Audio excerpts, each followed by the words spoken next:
So I thought I would share a little bit of the story about my daughter, Veronica, and how she passed away, or the events that led up to her passing away, and how it has created my personal grief story. So while I'm doing that, I thought I'd do some painting. I hope you don't mind, and I ask you to be patient with me while I work on this.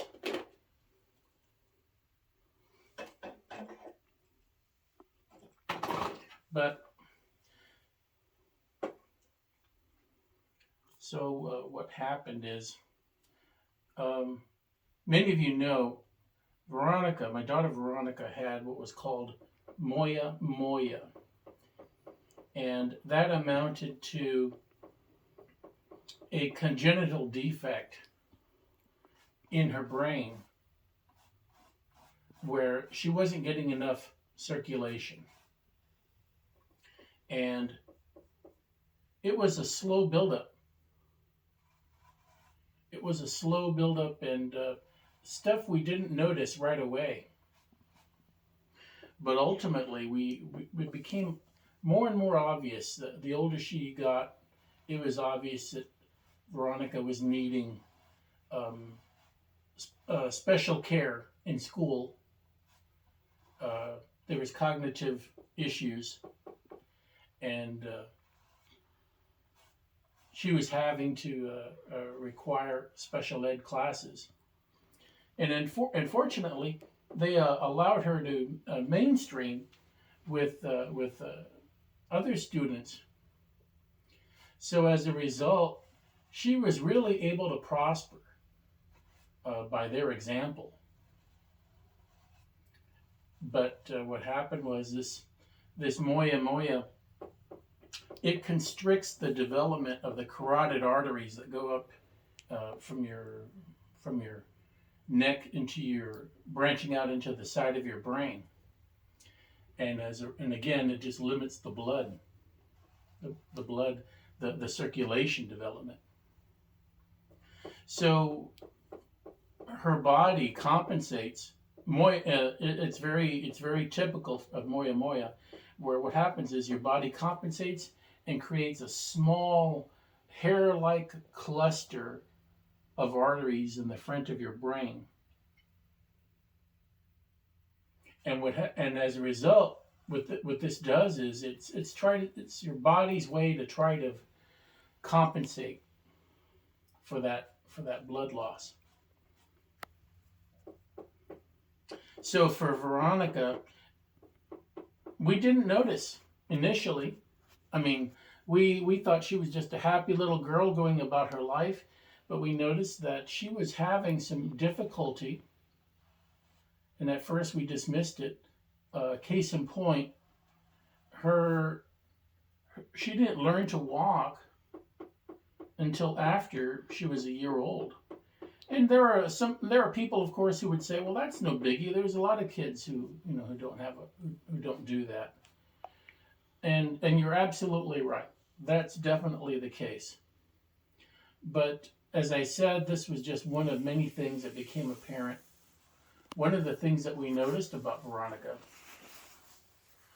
was that she would scoot with her pulling herself forward with her forearm to get where she was going.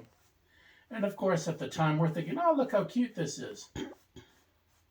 But as she got older, again, it was a year before she was able to walk. And then when she became more vocal, it was apparent that, she would tell us, in her happy, delightful way, hey, there's something wrong. I can't do things. And we would look to see if we can't get some help for her in school. And again, I mentioned the classes, the special needs classes, which were really able to help her develop what she needed scholastically. Of course, she was mainstreamed in classes, so her classmates were able to help her. And all was well and good. And but the problem was there was something going on in her head, and no one had a clue.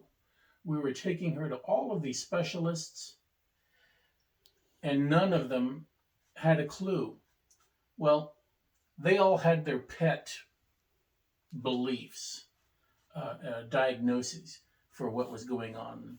Some people suggested maybe she was having a skin disorder, or maybe she was having some form of cancer, or a whole host of other ideas were being bandied around. But one of her doctors, one of her pediatric neurosurgeons, came across a story, or excuse me, a medical journal that outlined something that was called moya moya. And it was a little known disorder. There were some case studies about it in Japanese medical journals, but very few in American journals. So this doctor, this neurosurgeon, she researched it, and more that she researched, it became apparent to her, this is what's going on with Veronica. So she let us know, we think we have an answer. And we were like, holy cow, this is great. I mean, at last we had something tangible, something we could say, we could point to and say, great. Now what? What's the cure? What's the next step? Well, the next step turned out to be surgery. And by that, it was a very simple, though a simple surgery.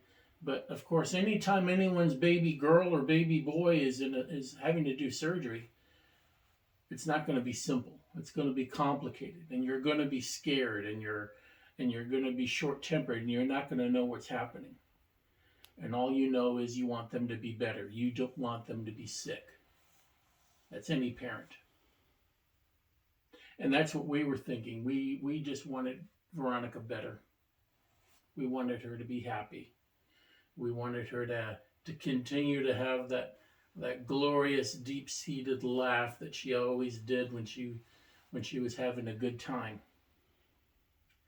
So this surgery amounted to removing a wedge of her skull and loosening it.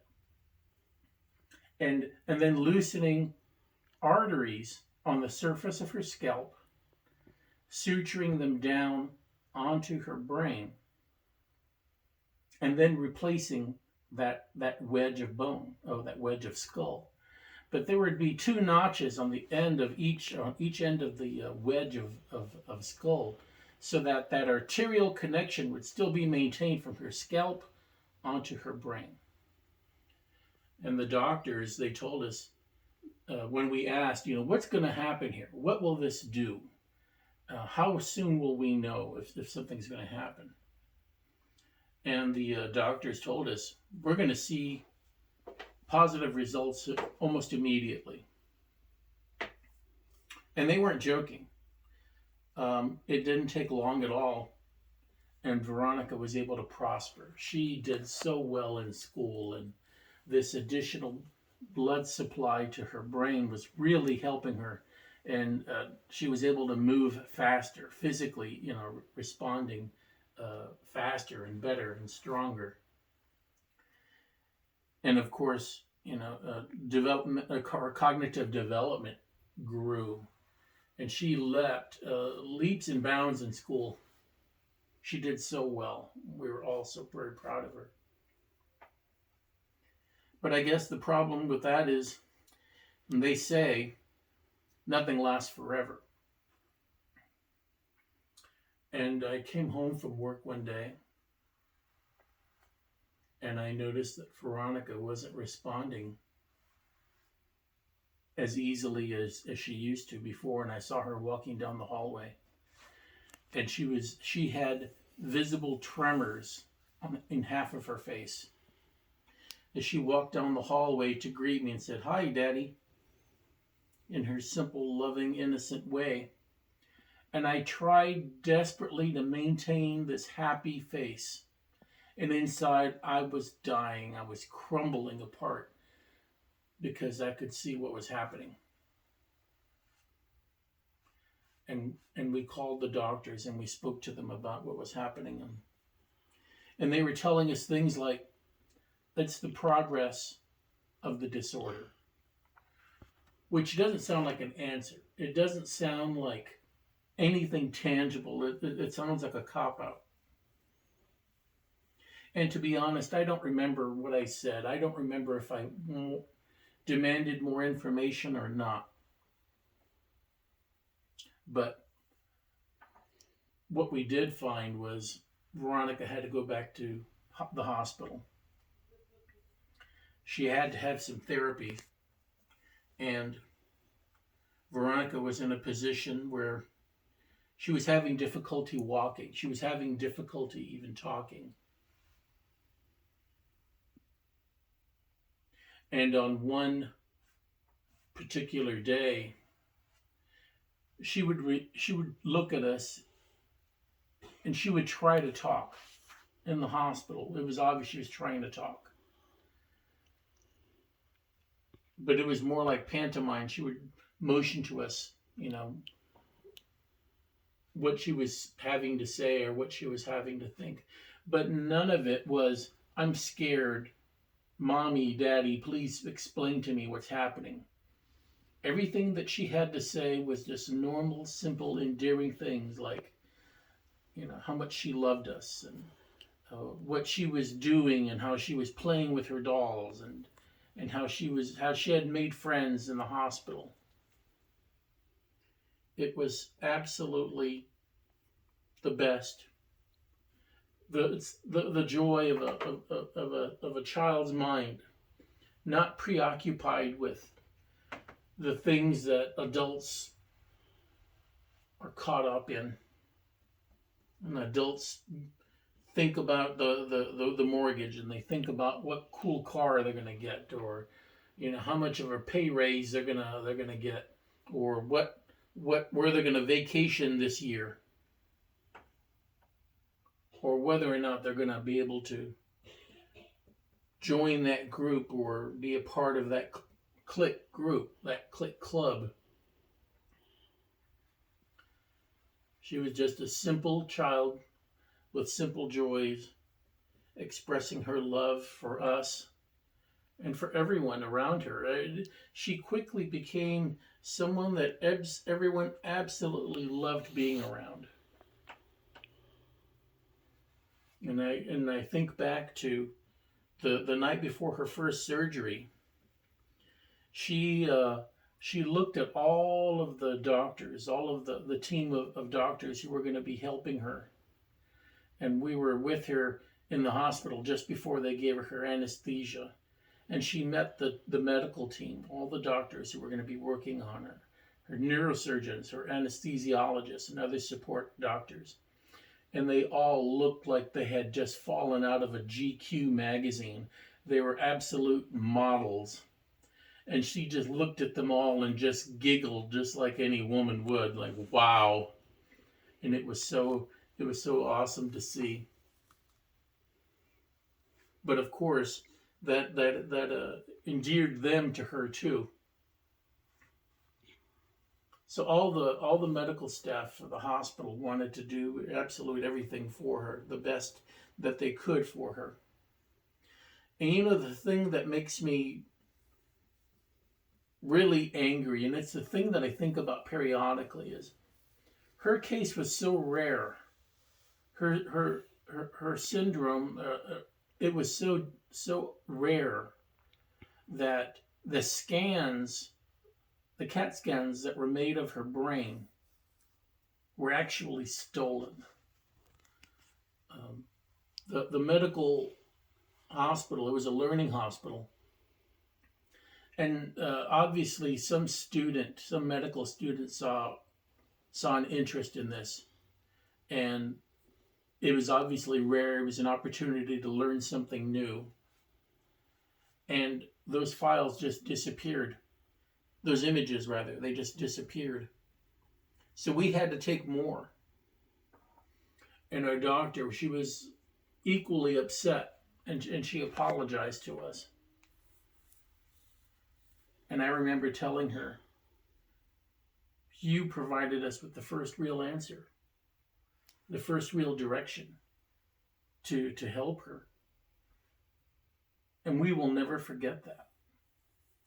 And the look on her face, it was obvious she was trying to maintain a professional decorum, but her lips quivered, and she wanted to cry. And I'm not saying that I wish she had. I mean, I'm just saying it was just something that I happened to notice. But Veronica came to a point where her little body just couldn't take anymore. There were dozens of tests, dozens of blood draws, and it got to the point where her body was just lifeless. She had just given up. She was so physically tired. And they'd come in and they would take the blood, from her arms, and it got to the point where they couldn't do that anymore. So they would, drew the blood draw from her toes, from between her toes. And they were trying to be respectful. They were trying to not be so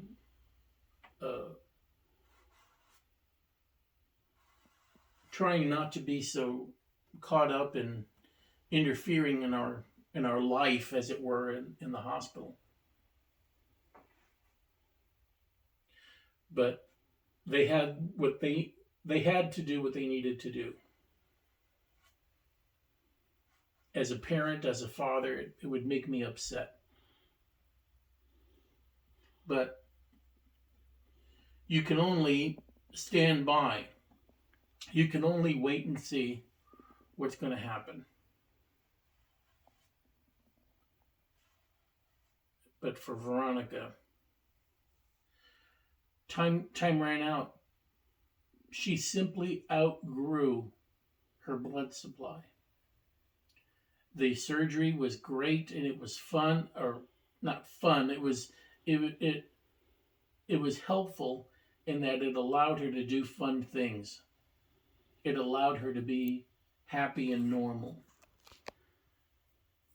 But it didn't last forever, because Veronica outgrew her blood supply. She was starting to grow, and her blood supply couldn't catch up. It couldn't keep up with her. And that's what led to the problems, and that's what led to her having to go back in the hospital. That's what led to her having to do physical therapies. And the doctors were trying to do more for her, but she simply couldn't eat anymore. And we were trying so hard to get her to eat even just a cracker. Because if she didn't, she would have to stay in the hospital longer. And it's no way for a little girl to have to spend her birthday. She had just turned 11 years old.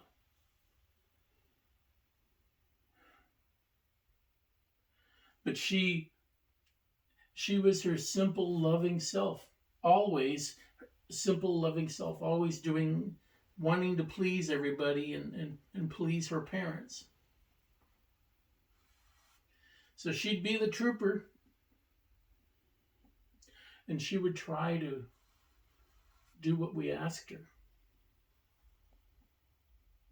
But it wasn't always successful. And ultimately, her little body just gave up. And she ended up having to be put on life support and placed in a medically induced coma. And I remember being at the hospital looking at her in the pediatric ward in her bed. Looking at her in her bed and all the tubes attached to her. And a coworker of mine happened to be there and asked me, "Have you said goodbye yet?" Of course, I make it sound like she was insensitive. On the contrary, my coworker was very, very sensitive, but that was the question. And I remember thinking at the time, well, this is just temporary. It's There's no need to be talking about stuff like that. Veronica's going to be just fine. And in retrospect, I don't know if I really believe that or if it was just wishful thinking. Maybe I was lying to myself. But either way, there was something that I couldn't do anything about. I was her daddy. I was supposed to protect her. And I couldn't do it. I couldn't do this. And I was angry. I had been living off of coffee and cigarettes. My body couldn't take it anymore, and I was churning. My stomach was churning.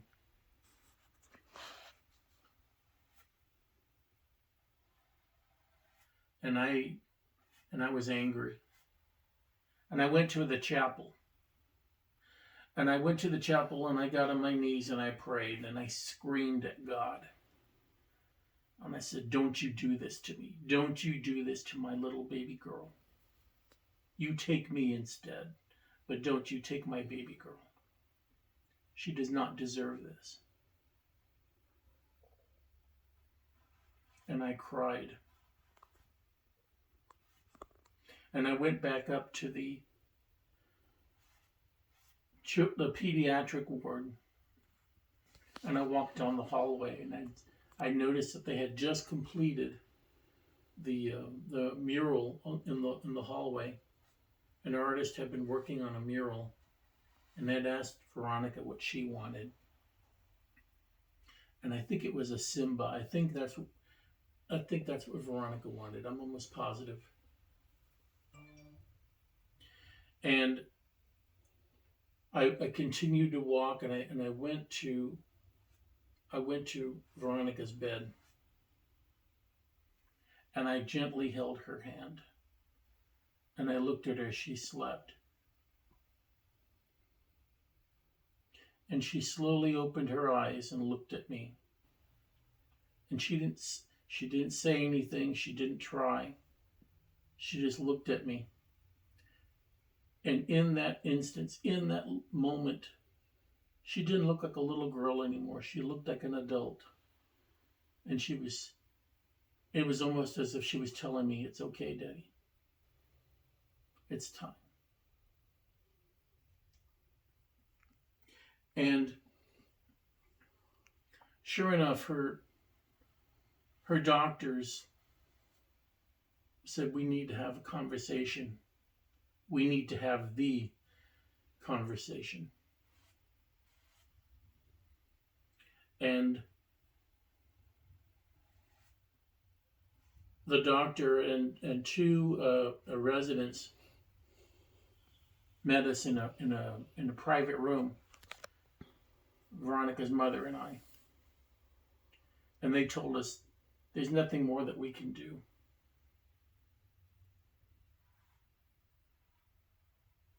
And they suggested that we make our funeral arrangements.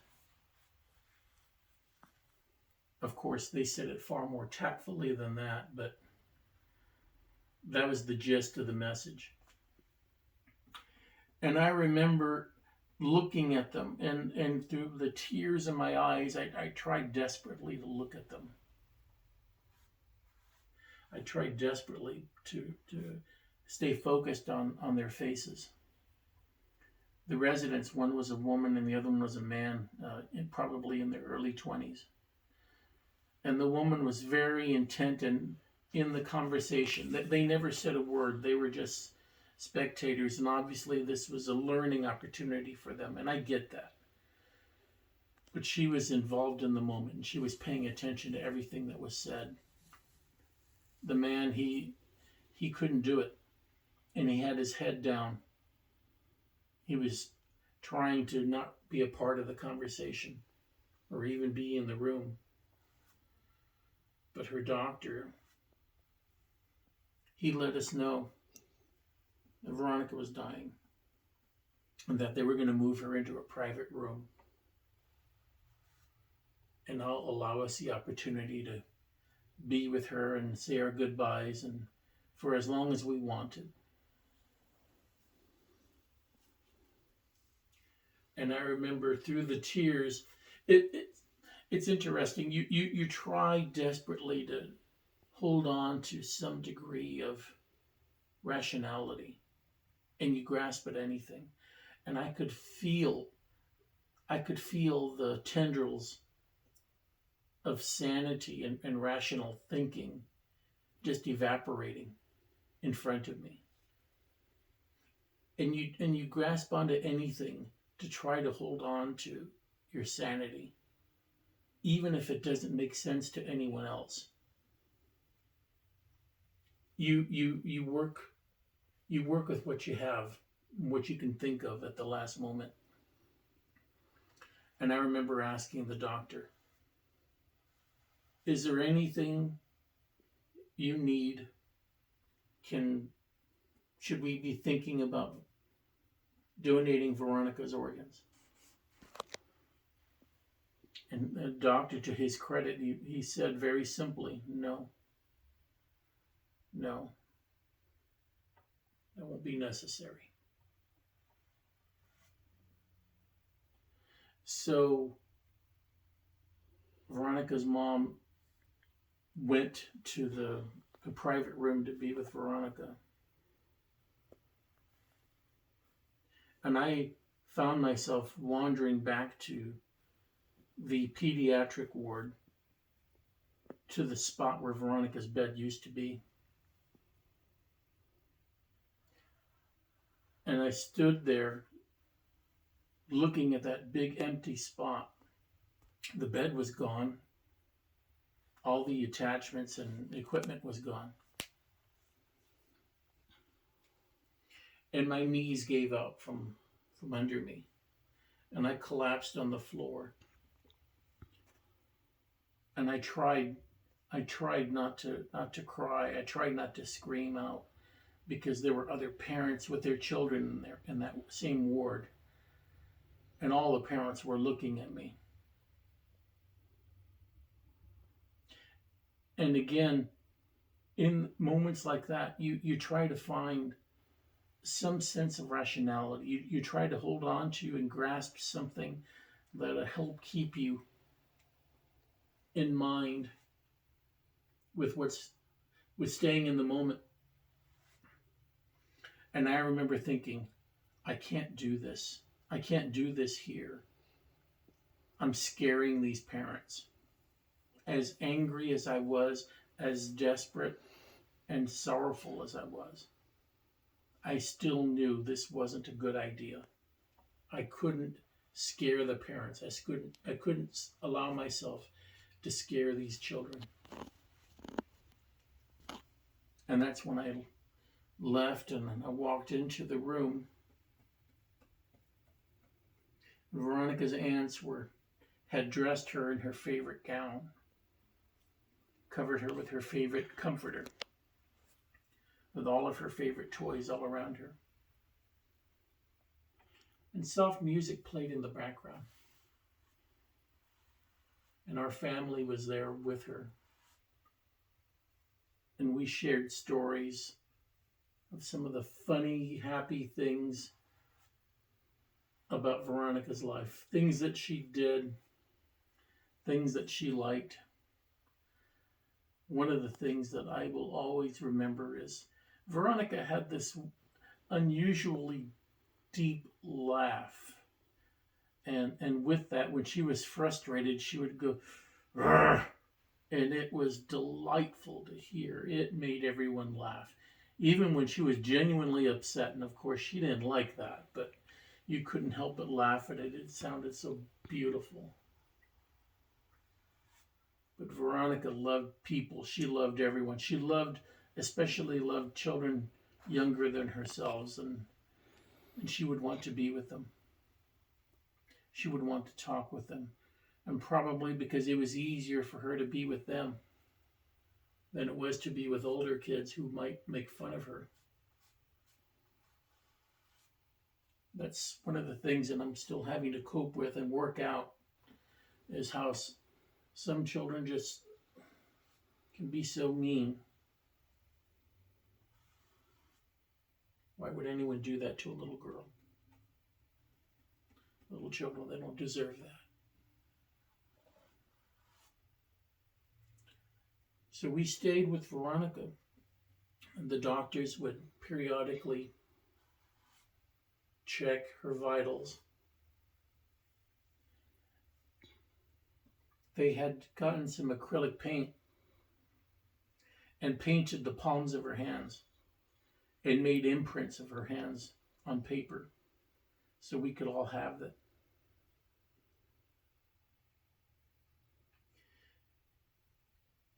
And finally, when we were ready, we told the doctor it's time. And we stood next to him as he turned off Veronica's life support.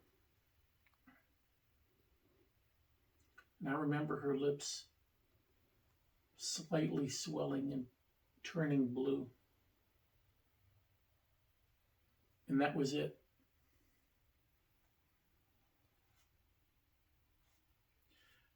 And we all cried, and I screamed. I'm not a daddy anymore.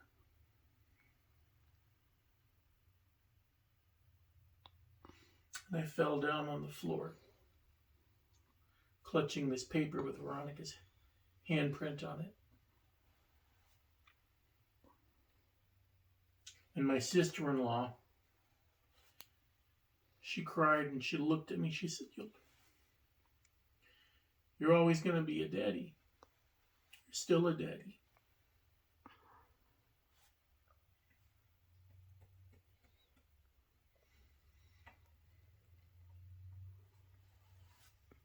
Events after that, sort of a blur.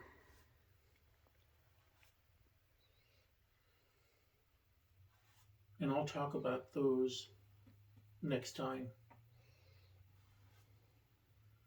But perhaps the biggest lesson I've learned in my life is that grief, the lesson I've learned is that grief can encompass your life. It can take over your life. That's what happens every single time. But you learn to adapt to it. It doesn't take over your world anymore when you learn to live with it. And that can be good and that can be bad depending on how much you're willing to acknowledge that pain and do something about it. Some people get lost in their grief. But I've learned that grief is just one small part of me. It's not all of me. And this painting is about how what started as being the only thing in my world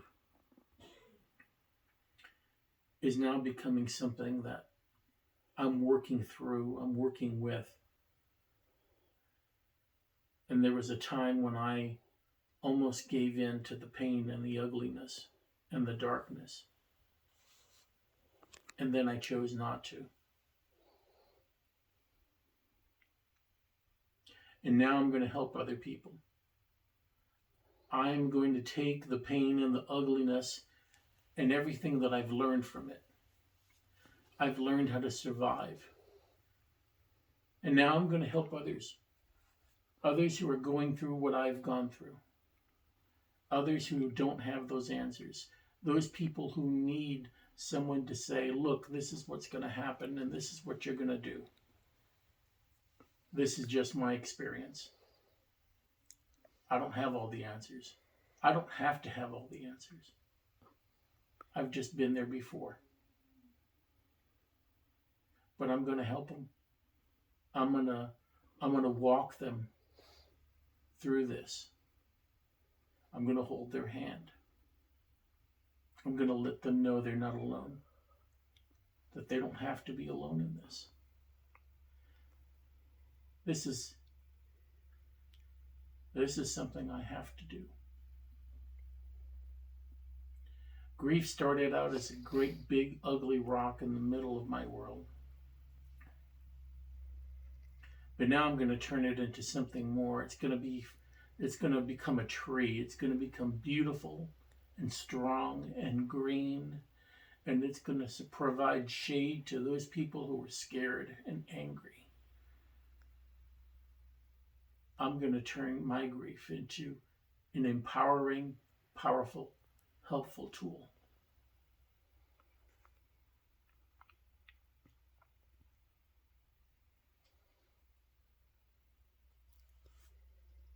Through the course of this, I'm going to be working on this painting, and you'll get to see the progress. You'll get to see how this painting is going to blossom into something beautiful and strong. I want that for you too. I'm going to help you get there. So I appreciate you watching. I appreciate you listening to what I have to say. I promise you, I'm not going to let you fall. I'm going to be there with you in the trenches.